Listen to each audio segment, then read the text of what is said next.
no longer authentic, even though it happened many, many years ago. The panel tonight, Sabrina Siddiqui is here, politics reporter for The Guardian. Evan Siegfried is a Republican strategist and author of my favorite book, GOP GPS. Here's the thing. Write a book. I will plug it like nobody's business. Keith Boykin, CNN political commentator and former Bill Clinton White House aide, and Paris Denard, CNN political commentator and former White House staffer for George W. Bush. All right, friends, let's get to this. Sabrina, one of the reasons that the president, according to CNN reporting and others reporting, is not coming out to condemn Roy Moore, one of the reasons, is because of his history with Access Hollywood tape during the election and everything that would have brought up if people said had to talk about it again. But now he's saying that it's not true, or suggesting that the tape is not authentic. Does this make any sense? No, it makes zero sense whatsoever, because the president already acknowledged that the tape was authentic when it was released about a month before the election. In fact, he defended it specifically. Is there a threading the needle here? Is there some alternate universe where the tape's not authentic, but I'm still going to apologize for it? I'm just playing this out. He defended it as locker room talk. Those were the words that he infamously used. And I think there's nothing Republicans wanted more than to relitigate the sexual assault allegations against the president. This also just emphasizes why they're in an awkward position, because a number of Republicans have said Roy Moore should step aside. Maybe we'll move to expel him from the Senate if he wins. They haven't been able to answer why the same standard is not being applied to Trump, why his accusers should not be believed. But if the president didn't want this drudged up, why is he, even in private, saying that he's suggesting that this tape is not authentic? That fits into the category of, and I know it is a word we do not like to use. You never know when it comes to me. A lie. If he's lying, why would the president lie about this, Paris? I'm sorry, did the president come out to the press and say that? No. So we're basing this on... Oh, so now we're going to blame the sources. No, I'm not going to blame the sources, but I'm just saying we can just say this was allegedly a conversation the president had in private. Well, yes, even in private, though.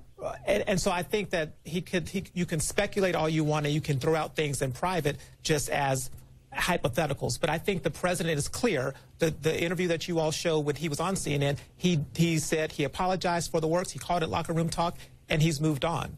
I don't know if this is moving on, though. I mean, he's moved on from it. Well, okay, fine. Evan, Republicans right now, they say that no matter what, when it comes to Roy Moore, don't worry, we're getting Democrats. When it comes to Roy Moore and where it stands right now, if he stays in the race, and is there any evidence that he will be leaving the race? Absolutely not, right? If he stays in the race, they lose either way. Do you see it that way? I actually see it as we lose if he stays in the race and he wins. I think it would be much worse for the party, because we have this perception that we have a war on women.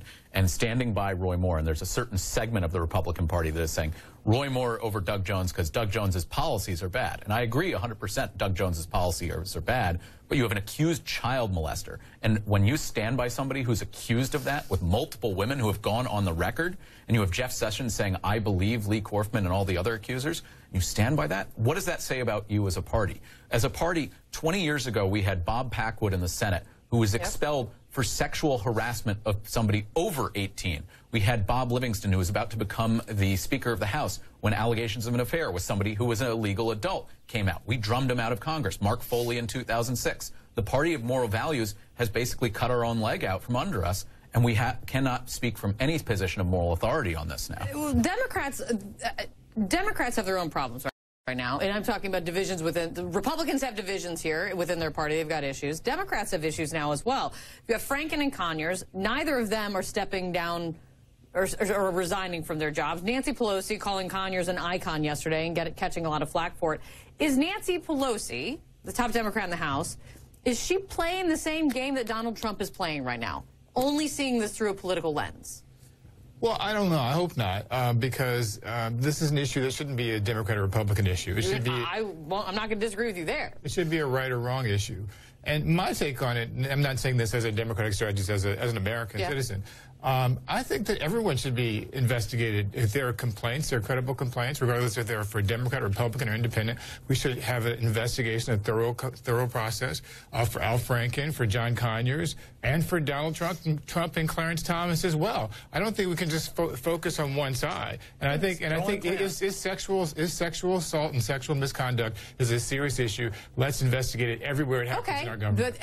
Flip the names, and that's exactly what some Republicans. The most striking thing about Nancy Pelosi, or about the interview, was that when she was asked if she believed the women, she wouldn't say so. And, you know, that is I think what really struck a lot of Democrats. Have rightly been because that roasted. is what Roy Moore has said about his accusers. That is what Trump has said about his own accusers. And you can say that John Conyers is a civil rights icon, but then in the next sentence say that these allegations are very troubling. I believe the women, and we need to investigate. This is what former Speaker Pelosi, now Leader Pelosi, does. I mean, this is when Cedric Richmond made the unfortunate comments about Kellyanne Conway on the couch. She on CNN was like, I don't know, I didn't hear, I didn't watch, and so she always claims to not hear. So can we agree that both of these people, and there might be, I'm just using two, right? Yeah. Donald Trump and Nancy Pelosi, they are seeing this through a political lens. If this with John Conyers was John Conyers, a Republican from Oklahoma, she would be saying, hell no, out with him. That's the issue we have. It's because you look through things through politics or through morality.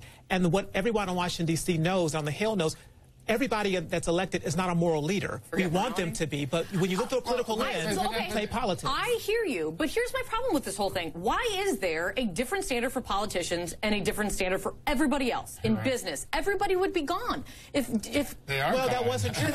or they're heading out. It's not true in Hollywood. It's not true. It's starting now. I'm saying now. Yeah, it's starting. But it doesn't seem that title. They write the rules. Whatever one if you write the rules, you can change the rules, and you live by the rules. This is true. This is true. But how do you set that standard when you start off by saying you're the party of family values, and then you elect Donald Trump as president of the United States? I think, and 40% of Donald Trump got the nomination with only 40% of the Republican Party voting for it in the primaries. And at the same time, you do have Republicans such as myself who will hold the president to account, who, when he was accused of or the Access Hollywood tape and all the accusations, we've said that's morally wrong and continue to say that. So if you say that is representative of the Republican Party, that we are somehow no longer family values, yes, we are no longer family values in the sense that we're embracing Roy Moore.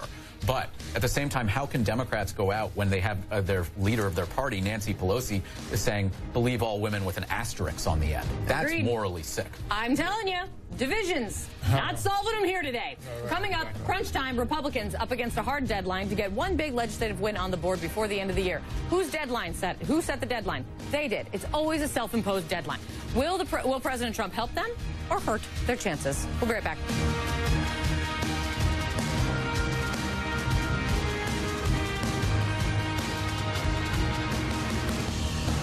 To give the American people a huge tax cut for Christmas. Hopefully that will be a great, big, beautiful Christmas present.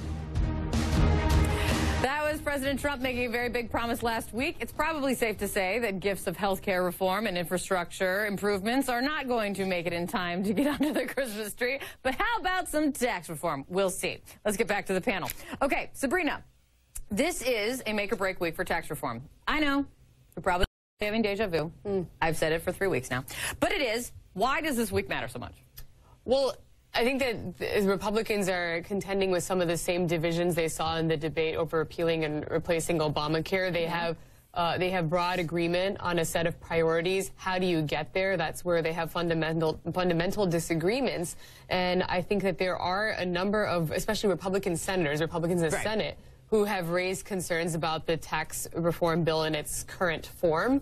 The question is, can Mitch McConnell corral the votes that he needs, where we know he can only afford to lose 2 votes? Right. And we saw this process play out with health care, and it looks like they're headed down potentially the same path. I've had many a smart Republican try to make the case to me that this is not health care reform, because they for 2 reasons. They know there's no other win to get after this. They have to get this or else.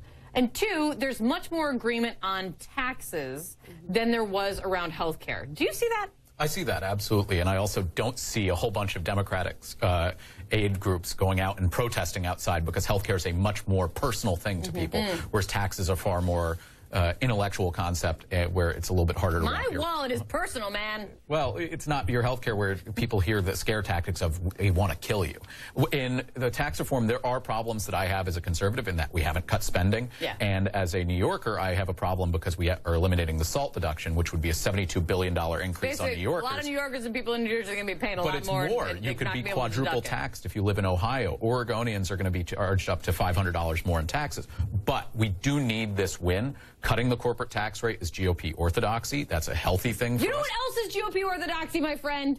not adding to the deficit. Used to be. This is, I mean, one thing that can't be a quick fix. I mean, like SALT and all the other acronyms. You can move around the chess pieces. One thing that seems a very tough fix to fix on the Senate floor, Paris, is to figure out how to not add a $1.4 trillion to the deficit. Like, this is major. It is. Why are Republicans crazy about this? Because listen, this is what the Congress says. They kick the can down the road. And this is why the White House said we want tax reform before Christmas, because they know if they didn't put that deadline on there, it would be well into January, February, March, and there would be no victories in 2017, which the president wanted. And so the Congress always does this. They don't look for the long term. They go for short term. So do you agree with Lindsey Graham where you don't agree with Lindsey Graham often? Do you agree with Lindsey Graham on this, that the fate of the party is on this issue? It is. It really is, because tax cuts are at the core of what the GOP always stands for. But in addition to that, the GOP needs a win. The president needs a win. They both need a win. And this win has to be something for the American people. Who needs a win more, do you think? The American people need a win, and I'm disappointed that... Do not get all Pollyanna on me. No, I'm disappointed that the president and the Republicans keep looking at this as... We've been through 11 months in the 2017. We haven't accomplished anything. Let's rush through this without any serious hearings, and let's just get something done so we can say we got to win. What kind of government is this? And Donald Trump on January 20th stood up there at the podium for the inauguration, and he said he was going to remember the forgotten man. This is a tax bill that hurts the forgotten man. It hurts middle-income and lower-income people. People who earn less than $30,000 a year will see their taxes go up in 2021. People who earn less than $75,000 a year will see their taxes go up in 10 years. Meanwhile, the corporate taxes will go down, the estate taxes will go down, and so the wealthy and the elite will benefit, and the poor will suffer. That's Robin Hood in reverse. Yeah, but guess what? It's like polling. You only like the cost estimates that work in your favor. If the CBO comes out with one that says that it helps the wealthy and hurts the poor, I don't believe their methodology. I'm going to leave it there today. Don't worry, Sabrina. We've got like days, if not weeks more of tax reform. Welcome back from Turkey Day, everybody, since we're the only people who celebrate it. Anyway, this is day 312 of President Trump's administration. That's the State of America tonight. We'll see you back here tomorrow.